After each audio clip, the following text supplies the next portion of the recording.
है। शीश झुका कर देख जरा, फिर तो बेड़ा पार है। शीश झुका कर देख जरा, फिर तो बेड़ा पार है। जब जब नैया डोली है, उसने आकर थाम लिया। जब जब नैया डोली है, उसने आकर थाम लिया।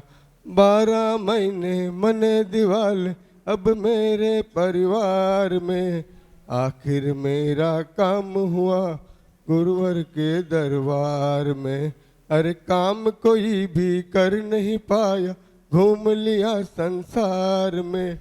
काम कोई भी कर नहीं पाया, घूम लिया संसार में। आखिर मेरा काम हुआ मुनिश्री के दरबार में। आखिर मेरा काम हुआ मुनिश्री के दरबार। जय जिनेंद्र।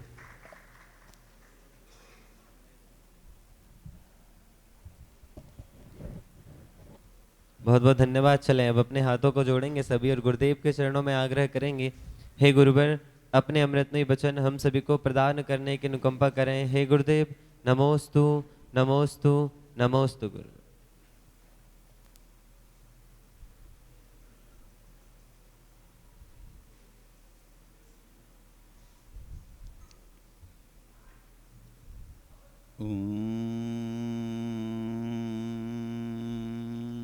नमः सिद्धेभ्यः।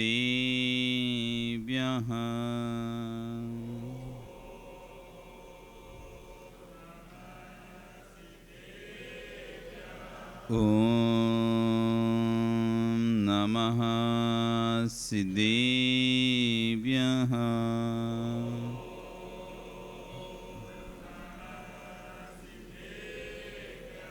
ॐ नमः सिद्धेभ्यः।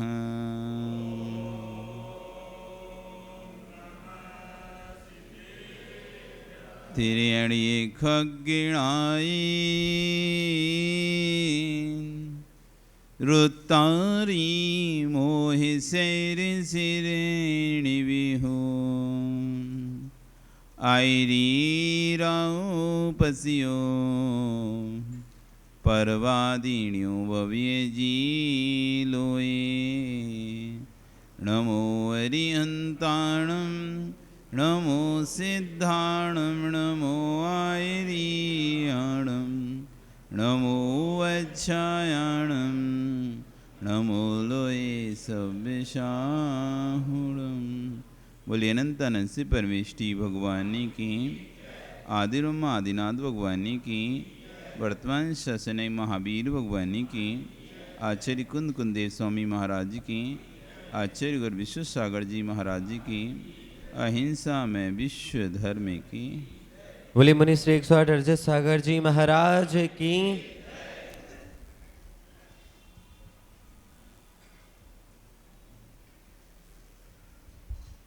बंधु, वर्तमान शासन न्यायिक वर्धमान स्वामी के शासन में हम सभी विराजते हैं। तीर्थंकर प्रभु की चरण निश्रा में बैठकर हम सभी जिन देशना का श्रवण कर रहे हैं। कल यहाँ पर आचार्य वन बता रहे थे, चित्त भ्रष्ट होता है तो चारित्र भ्रष्ट होता है। पहले कभी चारित्र नष्ट नहीं होता, पहले चित्त नष्ट होता है, और जिन जिन का चित्त नष्ट हुआ उनका चारित्र नष्ट होगा। चित्त में हिंसा आई है तो चारित्र में हिंसा आ ही जाएगी। चित्त में हिंसा आ गई तो चारित्र में हिंसा आएगी। चित्त में यदि अहिंसा है तो चारित्र आपका अहिंसक बनेगा।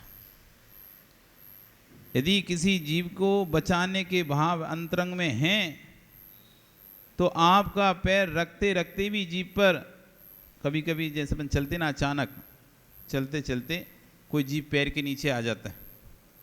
भाव रहते हैं बचाने के, लेकिन फिर भी अचानक पैर के नीचे जीव आ जाता है। तो आचार्य बने यहाँ कह रहे थे, जीवद्वा मरद्वा वा अदाचार से हिंसा जीव चाहे जिए चाहे मरे, लेकिन यदि अज्ञापूर्वक प्रमादपूर्वक आप चल रहे तो हिंसा है।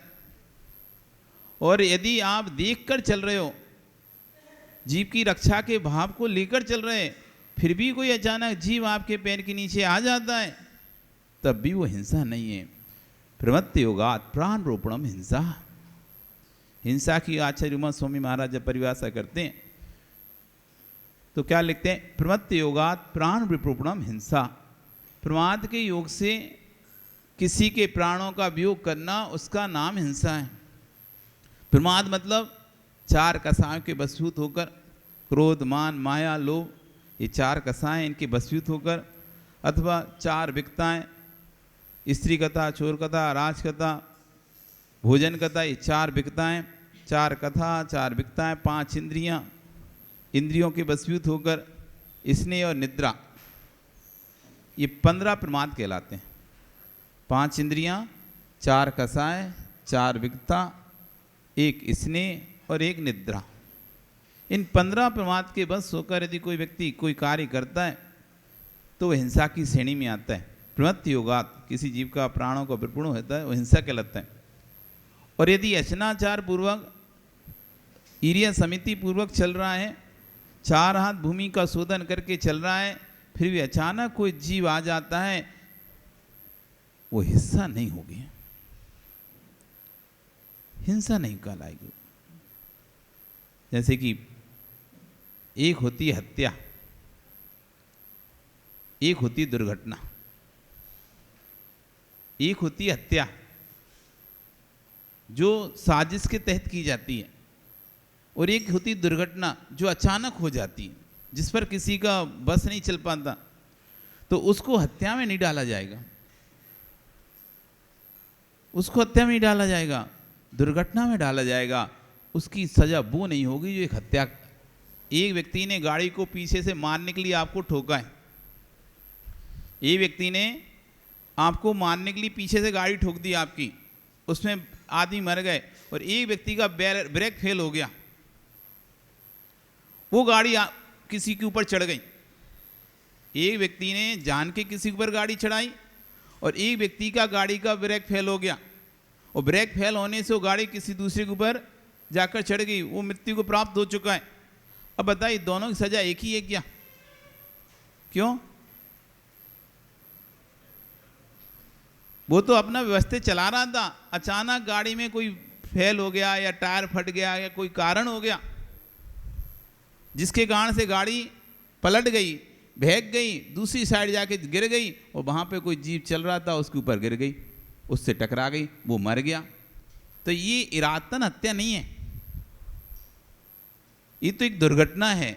तो जो सजा हत्या करने वाले को मिलेगी वो सजा दुर्घटना वाले को, सजा तो मिलेगी, उससे कहा जाए वही तुमका कंपनसेशन भरो या जो भी इनका महीना 2 महीने कुछ भी तो देंगे, लेकिन उसे उस कैटेगरी में नहीं डालेंगे जिस कैटेगरी में एक सोची समझी साजिश के तहत किसी को मारने की बात की जाती, वो भिन्न है और ये भिन्न हो जाती है।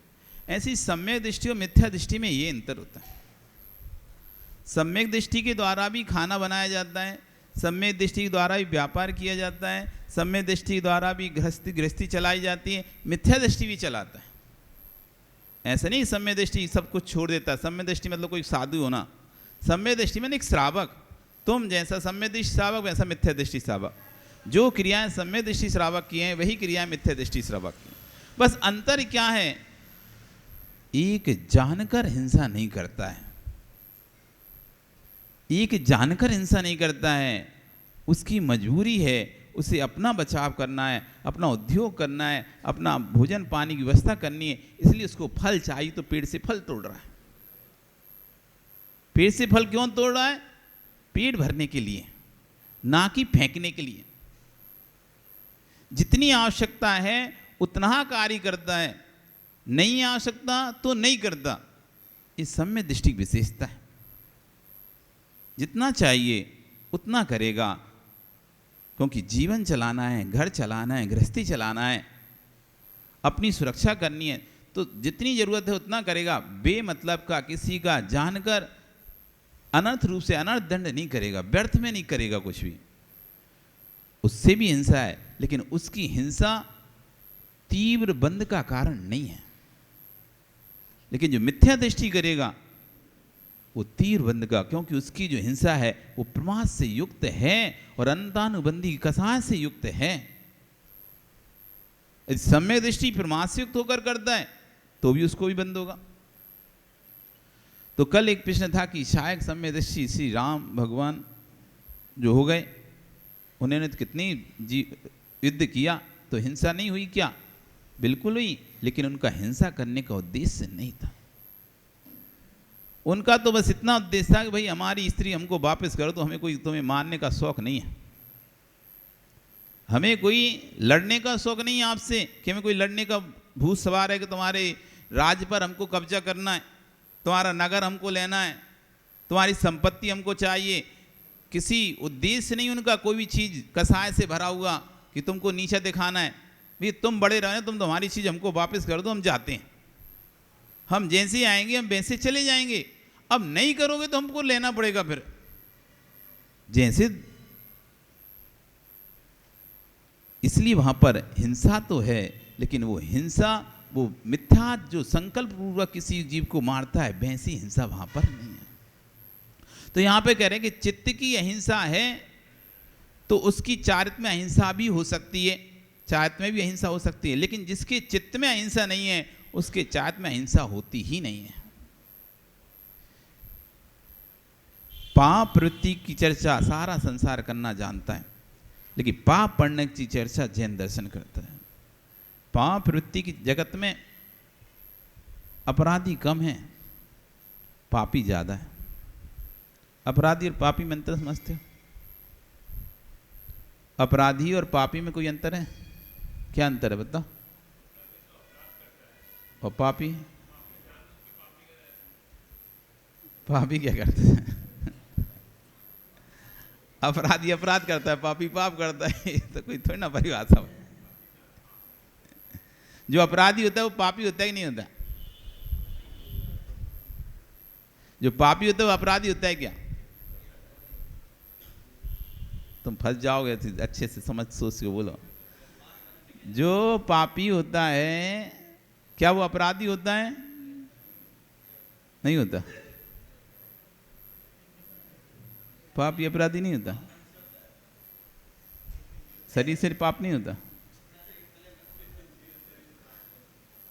अपराधी अपराधी पापी होता है क्या? चोरी करने वाला कौन होता है? अपराधी कौन होता है? चोरी अपराध नहीं है। चोरी अपराध नहीं है, उसकी सजा नहीं मिलती क्या?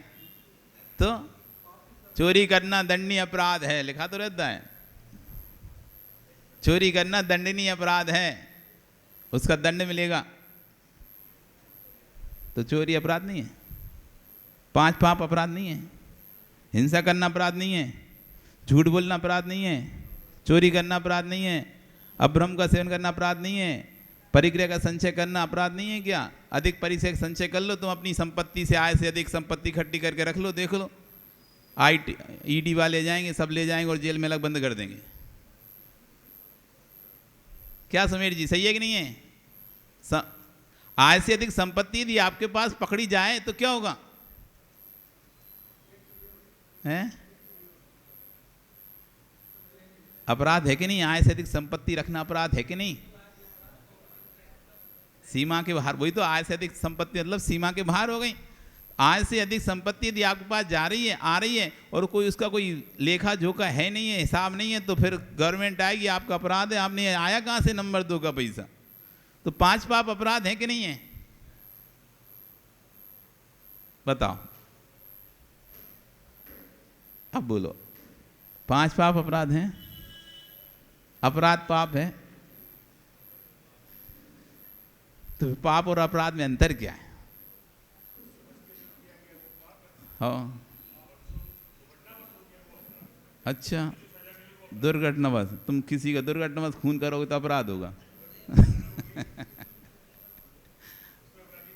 अच्छा, और जान के अपराधी नहीं बनता, तो वो अपराधी नहीं होता। जानकर कोई किसी को मारता है तो अपराधी नहीं कहलाता है।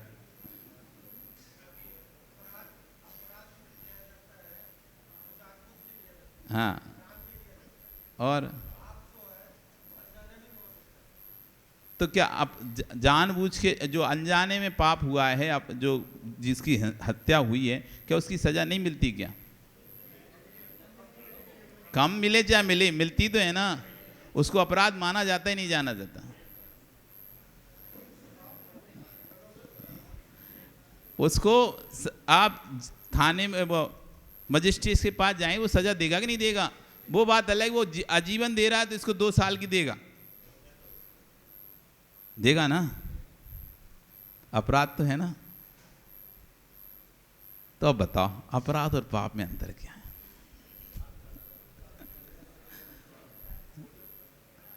अपराध और पाप में अंतर क्या है? जगत में पापियों की संख्या ज्यादा है, अपराधियों की कम है। अब बताओ अपराध और पाप में क्या? एक हिंट दे दिया, क्लू दे दिया। हाँ, बहुत अच्छे। हाँ, बोलते जाओ, बहुत करीब हो,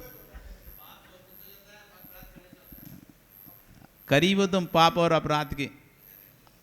पापियों की संख्या जगत में ज्यादा है, अपराधियों की संख्या जगत में कम है। और सोचो सोचो सोचो, और अच्छे से सोचो, और सोचो और सोचो। उत्तर नहीं आ रहा अभी। जगत में पापियों की संख्या अधिक है, अपराधियों की संख्या कम है। हाँ, और आगे बढ़ो, और इसके बाद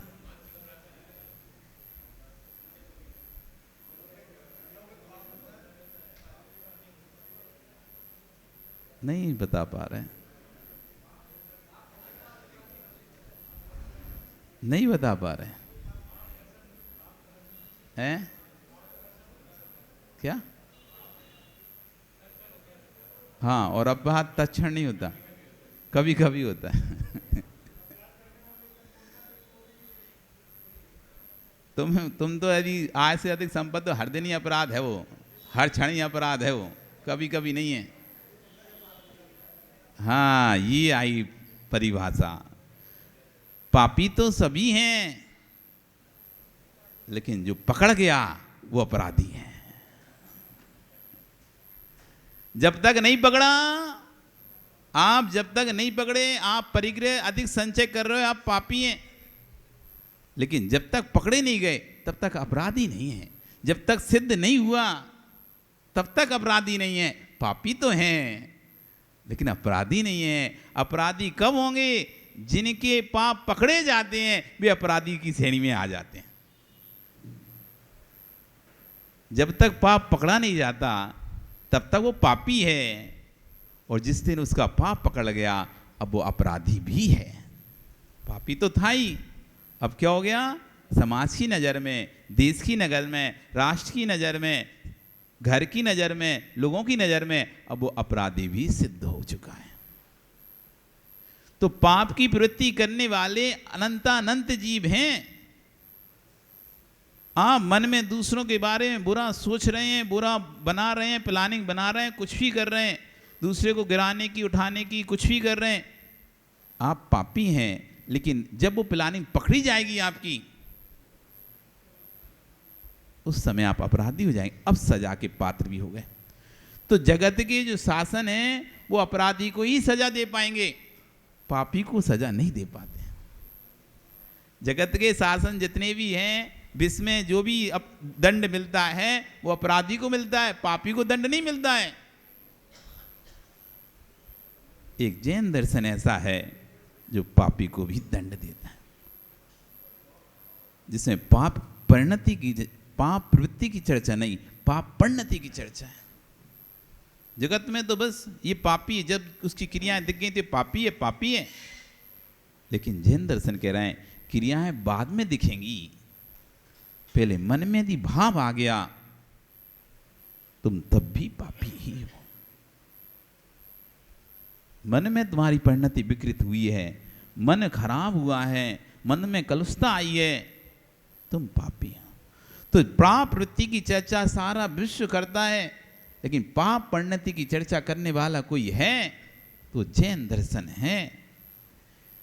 जो भी देश में जेल, कारागृह आदि हैं वो सब अपराधियों के दंड स्थान है, पापियों के दंड स्थान नहीं है।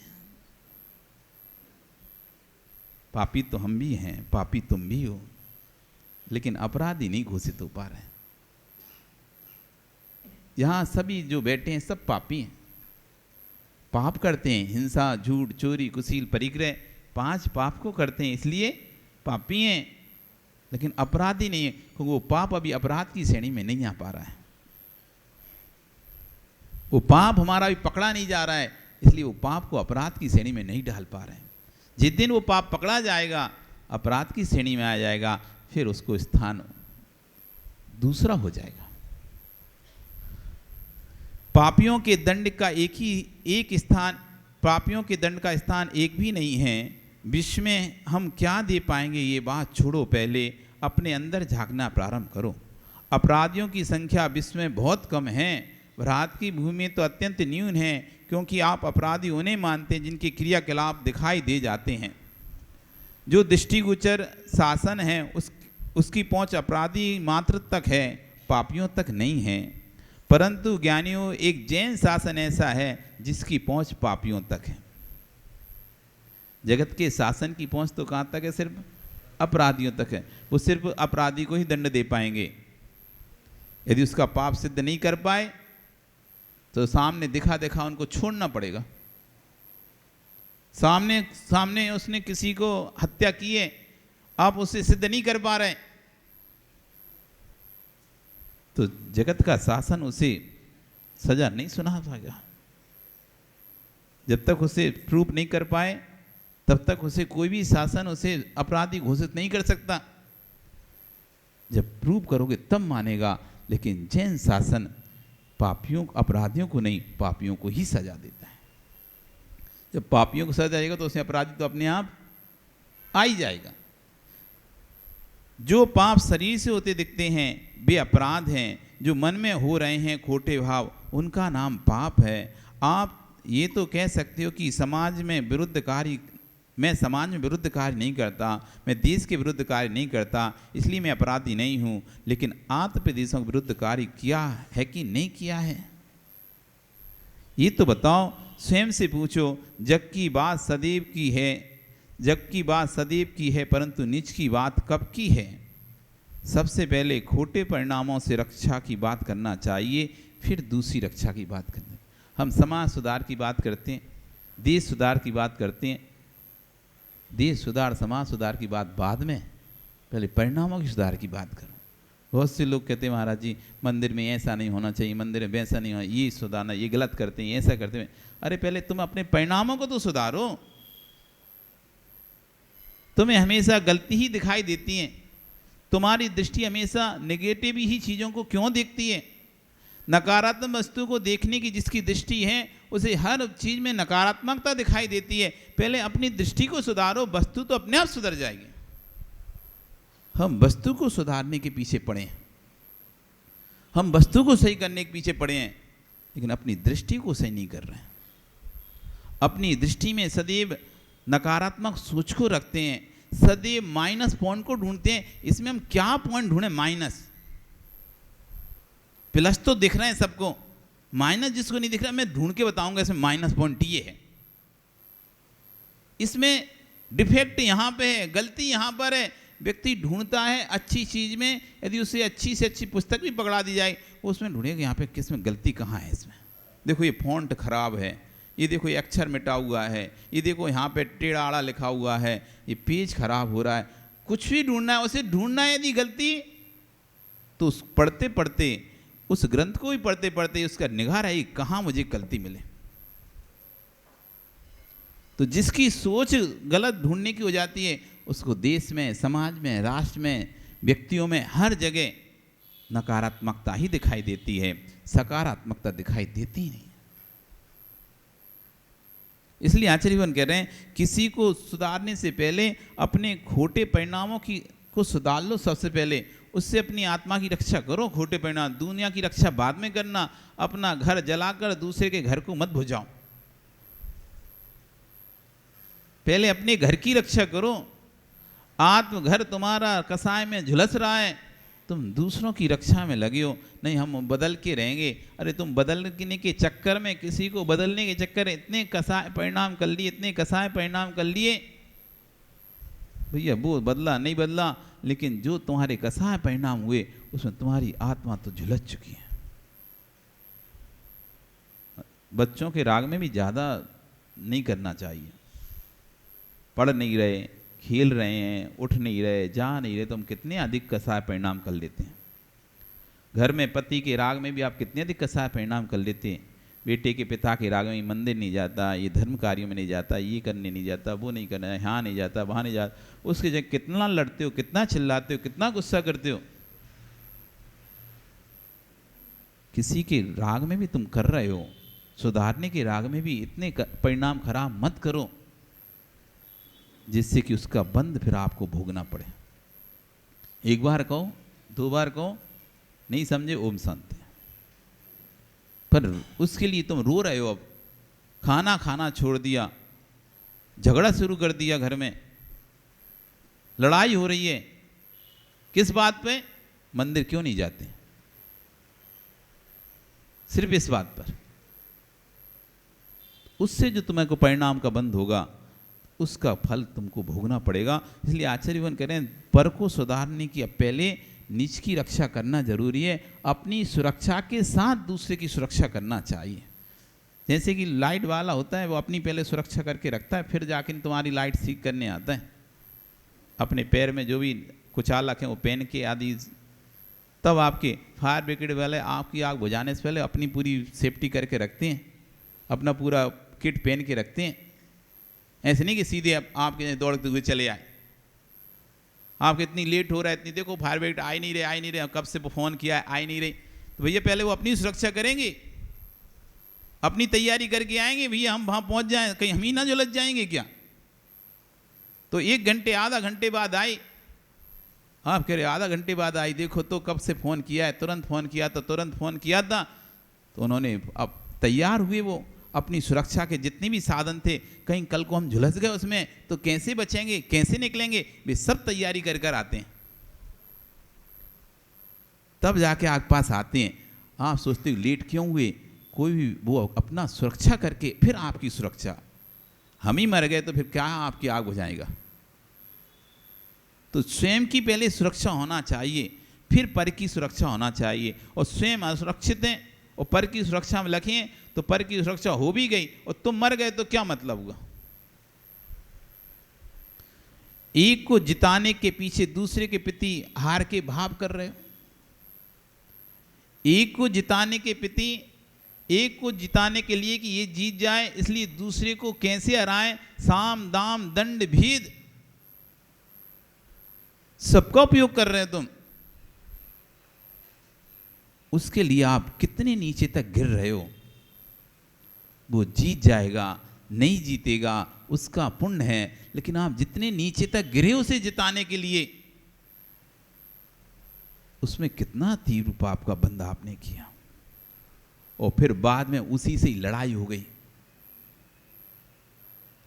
जिसको जिताने के लिए हमने साम दाम दंड भेद सब प्रकार के हथकंडे अपना लिए, दूसरे को हराने के चक्कर में, उसको जिताने के चक्कर में अनेक प्रकार के दंड, अनेक प्रकार के उपाय करे, जितना नीचे गिर सकते तो उतने नीचे तक गिरे।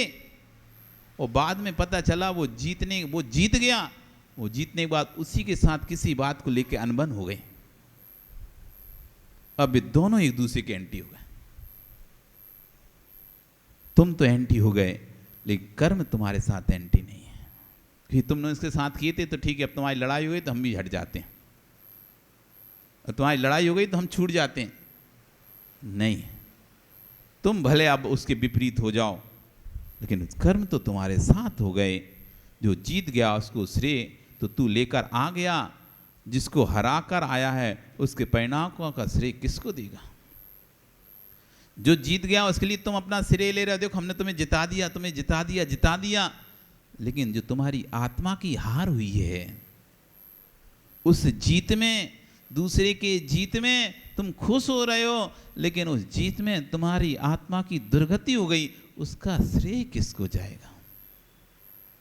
ये तो हम कभी विचार ही नहीं करते कि दूसरे की हार में हम इतने नीचे तक चले गए, उसको हराने के लिए हम इतने नीचे तक चले गए, भाषा खो दी, चारित्र खो दिया, सब कुछ खो दिया, सदाचार खो दिया। वो जीत गया, तुम खुश हो रहे हो, देखो हम जीत गए, जीत गए, जीत गए। हो नरक का बंद कर कर तुम जीत की खुशी मना रहे हो। राजा सैनिक जैसे खुशी मना रहा था ना कि देखो मैंने अपना बदला ले लिया महाराज से, रानी छेलना से मैंने अपना बदला ले लिया। उसे लग रहा था कि मैंने बदला ले लिया, खुश हो रहा था। लेकिन जो कर्म का बंद हो गया, उसे आत्मा की हार हो गई, उसकी आत्मा की हार हो गई। अब भगवान के श्रवण क्षण में बैठकर भी वो सम्यक तो प्राप्त, सम्यक दृष्टि होने के बाद भी संयम को प्राप्त नहीं कर पा रहा है। जिस समय बदला ले रहा था उस समय उसने सोचा नहीं था कभी, जिस समय वो अपना बदला ले रहा था रानी छेलना से कि उसने मेरे गुरुओं का अपमान किया था, मैं इनके गुरु का अपमान करता हूं, उसने अपमान तो कर दिया, बहुत खुश भी रहा। लेकिन इधर वो जीत का जश्न मना रहा था, उधर आत्मा हार के आंसू रो रही थी। भगवान बनने वाला जीव नरक में जा गया। साक्षात भगवान का जिसको श्रोता बनना है, ऐसा जीव नरक में। हमको पता नहीं रहता हम दूसरों के राग में कितने कितने कितने कलुषित। तो अब इसका श्रेय किसको दोगे? जीत का श्रेय तो तुमने ले लिया दूसरे का, लेकिन अपनी आत्मा की हार का श्रेय अब किसे दोगे? अब वो सैनिक समुद्र में बैठकर भी उस हार को जीत में नहीं बदल पा रहा। अब बोल ज्ञानी, तू कुशल है कि अकुशल है? अब बोलो तुम होशियार थे कि अकुशल थे? अपने आप को समझ रहे थे, देखो हमने कितनी होशियारी से जीत हासिल कर ली। तुम जीते थे कि हारे हुए थे?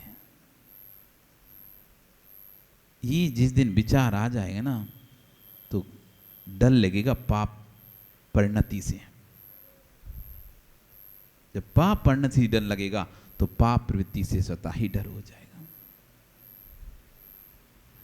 भारत में लोग व्यापारी हैं और व्यापार करने में बड़े सुंदर और चतुर और कुशल हैं, परंतु इतनी कुशलता तभी तक चलती है जब तक आश्रव की व्याख्या प्रारंभ नहीं होती। आश्रव की व्याख्या में अब तुम अपने आप को बताओ कहाँ कुशल हो। यदि तुम सच्चे व्यापारी हो तो व्यापारी को तो कार्य होता है कि अपनी चीज को, अपनी वस्तु को दुगना चौगना पचौगना करना,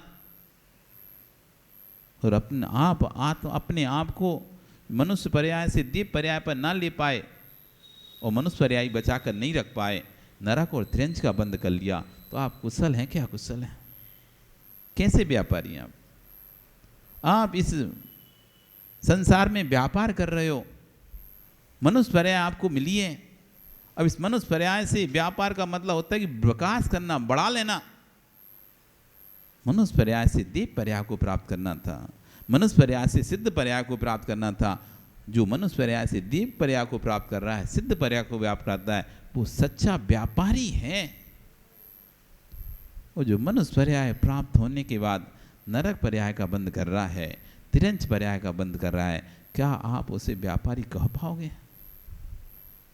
क्या तुम्हें व्यापार नहीं करना आता? पूरा व्यापार डुबा दिया तुमने, तुम ढंग के व्यापारी नहीं हो। जीव कहता है कि आत्मरक्षा के लिए तो कुछ भी किया जा सकता है।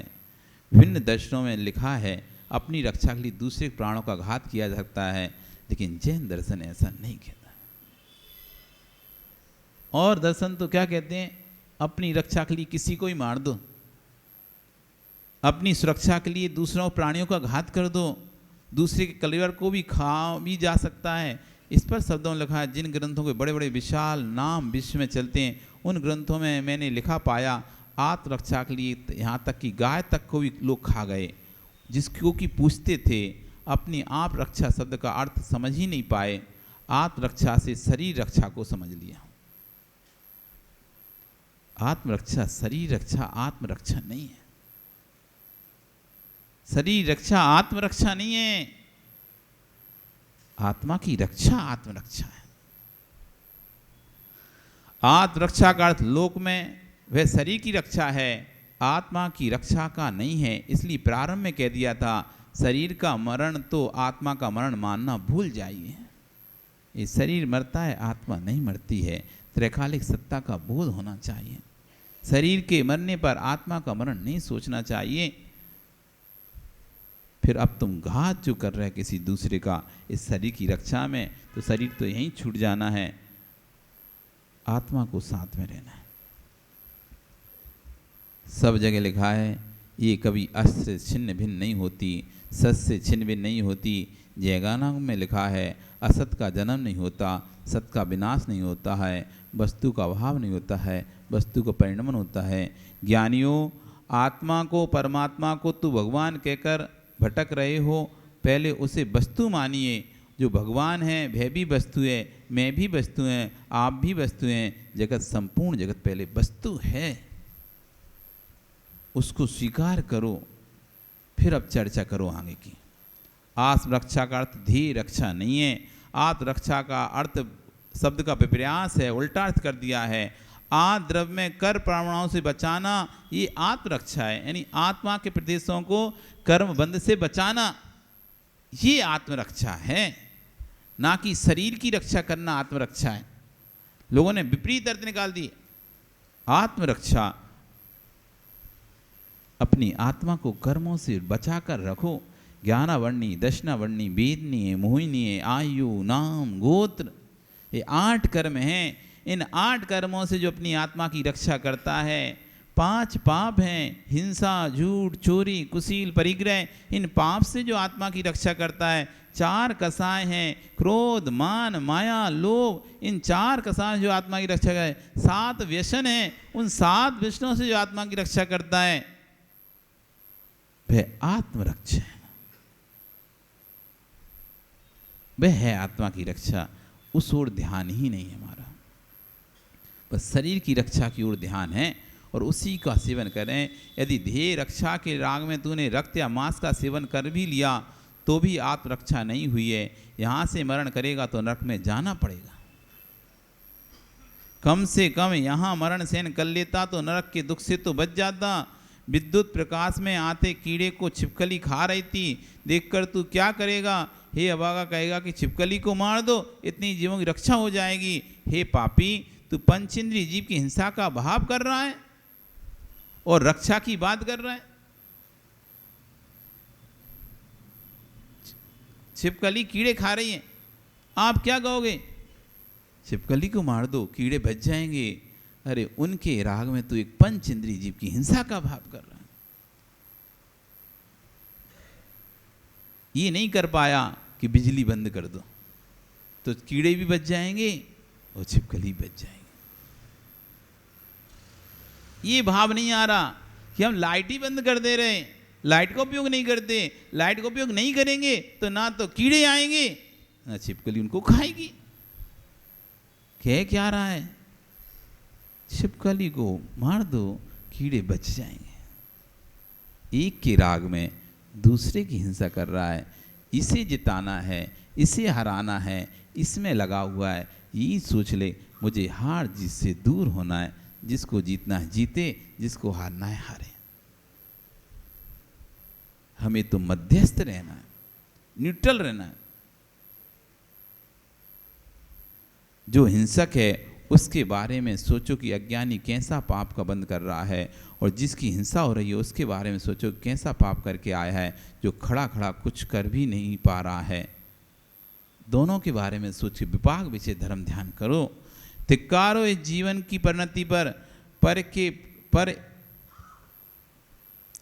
इसके प्रशस्त परिणामों को। हिंसक भाव छूट जाए, हिंसने की हिंसा बच जाए, प्रशस्त परिणाम रखना, अन्यथा आपने अहिंसा व्रत का पालन भावात्मक रूप से नहीं हो पाएगा। अपराधियों की चर्चा लोक में है, पापियों की चर्चा लोक में नहीं है। यदि पापियों को खड़ा किया जाए तो बिल्ला ही कोई मिलेगा जो पापी ना हो। भाव अहिंसा में चले जाएगा, भाव अहिंसा में चला जाएगा, अपने आप ये शरीर के रक्त जो लाल दिखाई दे रहा है वह चेहरा सफ़ेद हो जाएगा। विश्वास रखना, जितने जितने आप शाम होते जाओगे क्रूर से क्रूर प्राणी आपके पास बैठना प्रारंभ कर देगा। भगवान के पास सभी लोग क्यों बैठने लगते हैं? परस्पर विरोधी जीव भी उनके समुश्रण में आके बैठते हैं। तो जितना जितना जो कसाय से हटता जाएगा उसके पास अपने आप क्रूर परिणामी जीव भी आकर शांत बैठने लगेंगे। जितने जितने आप शाम होते जाओगे क्रूर से क्रूर प्राणी आपके पास बैठना प्रारंभ कर देंगे। बहिरंग साधना के बाद अंतरंग साधना प्रारंभ होनी चाहिए। जंगल में बनचर जन्मजात विरोधी जीव गाय सिंह नेवला सर्प एक साथ एक स्थान पर बैठे होते हैं, वह स्थान तीर्थंकर के चरण कमल मात्र होता है। ये साधक की साधना की पहचान है। दो विरोधी जीव जिसके सामने शांत होकर बैठ जाएं, विरोध छोड़कर, वह सच्चे साधु की पहचान है। मनुष्य की बात मत करना, आप तो इंसान हो, इस बात को श्वान भी जानता है। तुम प्रसन्न हो तो श्वान पूंछ हिलाकर तुम्हारे पीछे घूमता है, और तुम्हारा चेहरे पर ही लाल आंखें हैं तो वो भी धीरे से भाग जाता है। श्वान भी चेहरा पढ़ना जानता है इंसान का। जब आप शाम भाव में रहते हो, शांत रहते हो, तो श्वान भी आपके पीछे घूमता है। जब आप गुस्से में होते हो वो भी भाग जाता है। परमा दृष्टि पर जाओगे तो कण कण स्वतंत्र है, प्रत्येक जीव स्वतंत्र है। कौन किसका रक्षक है, कौन किसका घातक है। ज्ञानी आप किस बात पर जी रहे हो? मात अपने पुण्य परिणामों पर जी रहे हो। कौन रक्षक है? और यदि अंग रक्षक रख भी लिए और कर्म अशुभ आया तो अंग रक्षक ही भक्षक बन जाएगा। यदि अंग रक्षक भी नहीं है और मानने वाला भी आया परंतु तेरा पुण्य है तो मानने वाले ही बचाने वाले हो जाते हैं। इसलिए बात मेरी मानो, जब भी दगा देंगे अपने देंगे, अपनों से दूर रहना सीखो। नज़दीकी लोगों से थोड़ी दूरी बनाकर रखना, क्योंकि इनको तुम्हारी सब हालत पता रहती है। बाहर के आदमी को क्या मालूम तुम कैसे हो, बाहर के व्यक्ति को नहीं पता। जब भी अपने घर में, आपके घर में चोरी होगी, कुछ भी होगा, विशेष घटना होगी, तो नियम से कोई अपना नौकर या आपका कोई भी ऐसा संबंधी जो उसको पता होंगे अंदर की कहाँ से रास्ता कैसा क्या है, किस तरह से सारी व्यवस्थाएं हैं, वो साथ में उसमें रहे। तो बाहर वालों से कम घर अपने वालों से ज़्यादा, इसलिए अपने लोगों से दूर रहना सीखो।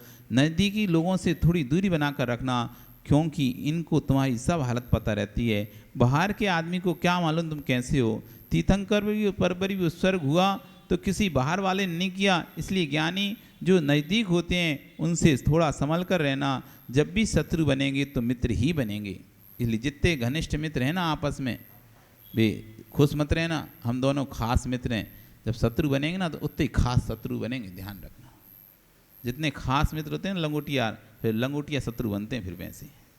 क्योंकि तुम लंगोटियार हो ना तो एक एक लंगोट से ही पता है उसे क्या क्या तुम्हारी कमी और क्या क्या तुम्हारी कहाँ पर क्या क्या पोल हैं। फिर वो शत्रु बनता है तो ऐसा बनेगा कि जितने तुम्हारे शत्रु बेफैल हो जाएंगे उसके आगे।